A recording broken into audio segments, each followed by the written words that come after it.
Ah, isn't it a beautiful time in the Wizards fandom, in Wizards land? Another Wizards draft, another mixed reaction. Now, with the ninth pick in the 2020 NBA draft, the Washington Wizards selected Deni Avdija. Sorry if I pronounced your last name incorrectly, but my tongue is tough of predicting. I don't know if it's Avdija or Avdija. And there's been mixed reactions to it. Personally, my reaction to the pick, I think it was a pretty good pick. I don't think it was a reach like some may have called Hachimura last year. I think this was a guy who could be a steal. It's a guy who I didn't expect, and a lot of NBA people didn't expect, to reach the 9 spot. And it felt like it was a position where Tommy couldn't pass up on the guy, so he took him. Now, what's the worry for Wizards fans when it comes to Deni? What's the worry? Well, it's simple. You look at his numbers and you look at his stats. You see, 4 points per game, and you see 43% from the field, 27% from 3, and the most worrying for a lot of people is 55% from the free throw line. And a lot of people use free throw percentage to determine if a player can become into a reliable or a decent shooter. And when you see a very low free throw percentage, it worries people. But I will say, after some research, I seen on Reddit this stat that after the break, even though it was a small sample size of 7 games, Deni averaged 17 points per game, 53% field goal percentage, 41% from the 3, and 72% from the free throw line, which shows improvement. And from what I've seen, the guy has a good work ethic. He has a good work ethic, which is good. So, I know the worries. And then you get into the, you have Troy Brown and you have Deni. These two guys are kind of like, skill sets are kind of, similar. Or it's kind of redundant to have them both. I can see that, and I can agree with that. I think Deni has more upside and more potential. Not to say that Troy's not good. I like Troy as a player, and Troy is still very young.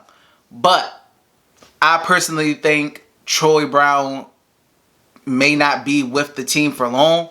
I could be wrong, but the Wizards have to make improvements elsewhere on the team. But that's a completely different video for another topic. But I think when you look at the upside in the intangibles, you got 6'9", you got length. He's, small body frame. He's still 19 years old. He doesn't have a man's body or whatnot. And I can also see the issue with that. When you look at a Wizards team who is trying to keep Bradley Beal and say they're trying to compete, you draft a 19-year-old who some may look at as a project, I can see where they may feel like this is an issue. But you got a 6'9" guy who can play make some, has some flash in the open court, makes a lot of mistakes, which is okay. A lot of young players do. Not everybody is Luka Doncic and just looks like they're in control of everything coming out of, the Euro, or in Deni's case, the Israeli league, etc. These things take time. But I like his frame. I like his intangibles. I like the playmaking aspect. Now, he's not some quick first step, fast twitch guy. He's not going to be blowing past NBA athletes. So he's not going to, I don't know if he's ever going to grow into that, guy you could just give the ball to run the offense through and run pick and rolls through. You know what I mean? I don't know if he's going to grow into that. But that's okay because he has John Wall and Bradley Beal who can both handle that themselves, So in that aspect, I don't think that's going to be an issue. The fit with Wall and Beal, I like the fit. I think in the future, depending, because like I said, I think there's more moves to be made. This isn't the final roster by any means. I don't think the starting lineup is going to be Wall, Beal, Troy Brown, and or Deni, Hachimura, and Thomas Bryant. I don't think that's going to be the final lineup. for the season. I do not think that. I think there will be moves in free agency / trades that will be made. So I look at this current lineup with a grain of salt type of thing.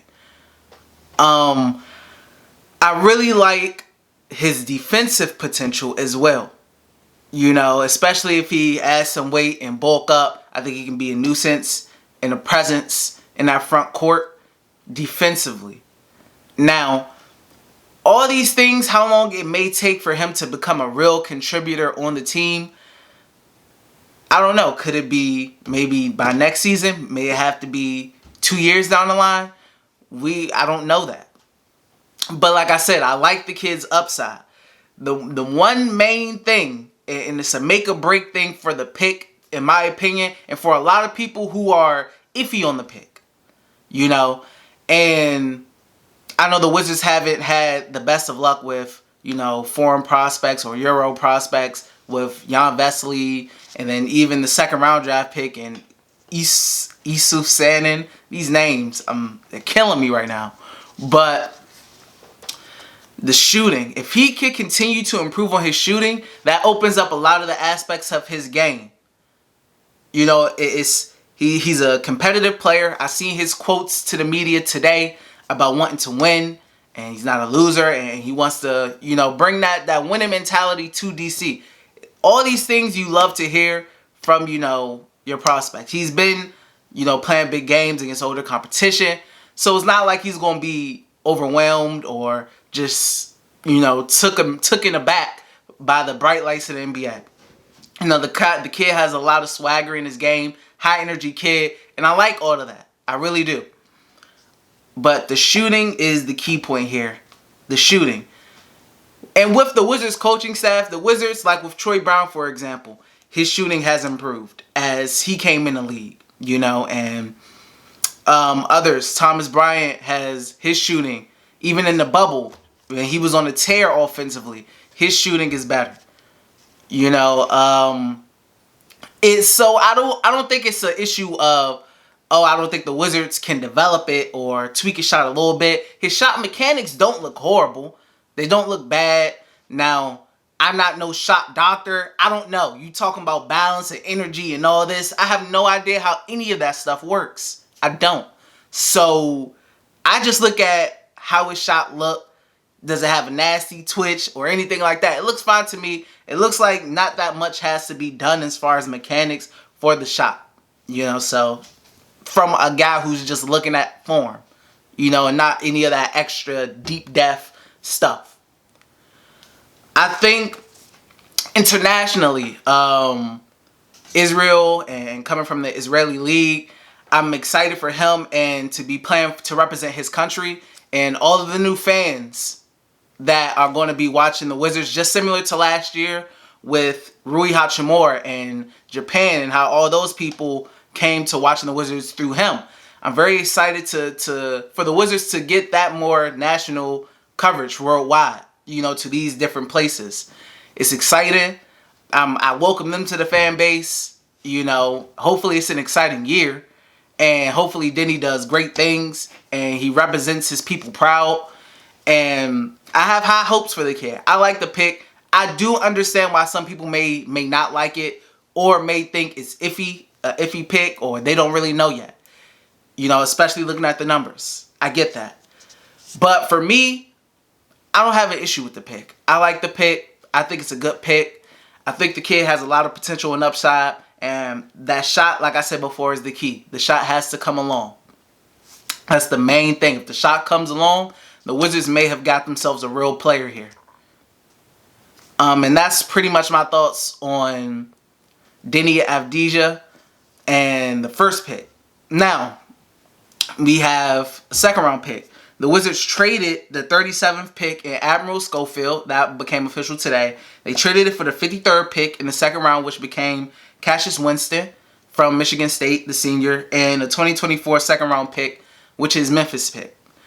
I love Winston. I love, you know, the veteran. He's a captain. He's a leader. He was a leader of that Michigan State team. I watched him a lot because being a Maryland fan in that Big Ten, seen him a lot playing for Michigan State and in tournaments as well. A lot of big moments. The guy's a leader. He can shoot the ball well. He sees the floor well, can pass well. Decent size, 6'1", decent size.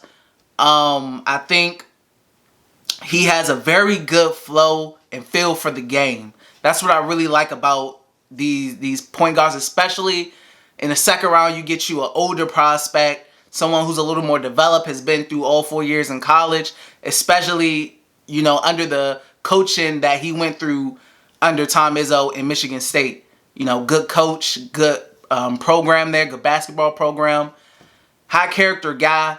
I'm excited to see him, especially with John Wall. You know, he won't be playing back-to-back games. He won't be playing on those back-to-backs. He won't be playing 35 minutes a game anymore. That's not his thing. So you need these guys, the Ish Smith and Cassius Winston to, you know, really come in and make plays. And I'm excited for Winston. And I really like that second round pick. He was on my list. And I have no complaints. I think that was a good trade. Thumbs up.